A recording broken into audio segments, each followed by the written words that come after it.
Well, the biofuels industry is now focused on how the Biden administration will implement the renewable fuel standard.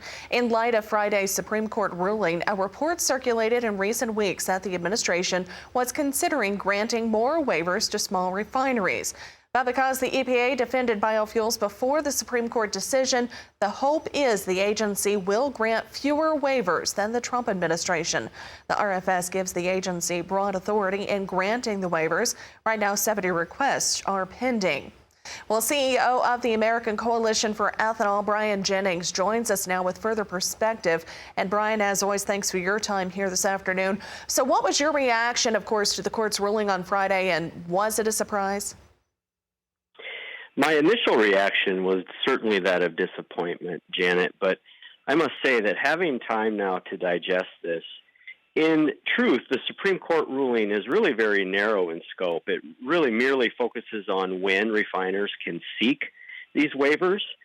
The other two restraints put in place by the 10th Circuit still have far-reaching implications for limiting small refinery exemptions. For example, EPA cannot consider factors outside of RFS compliance when determining what really establishes disproportionate economic hardship for these refiners, and EPA is prevented from using RIN costs as an excuse to grant these waivers. And so as long as EPA adheres to those other two handcuffs or those other two restraints that were part of our 10th Circuit victory that were not part of the Supreme Court ruling on Friday, we feel like the Biden administration has plenty of authority to put the brakes on most of these small refinery exemption requests. Talk a little bit about the implications. What do you think those could be for the industry moving forward? Well, again, I think EPA has to digest this themselves, examine those 70 small refinery petitions that you previously mentioned that are sitting in EPA waiting action, and then make a decision on them. But they have to do so by applying those other two restraints that remain in place.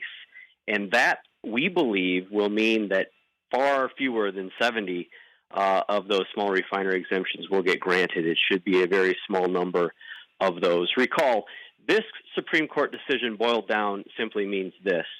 The Supreme Court is saying refiners can seek waivers at any time. The Supreme Court is not saying EPA must approve those waivers. The Supreme Court is not saying EPA should make it easier for refiners to get waivers.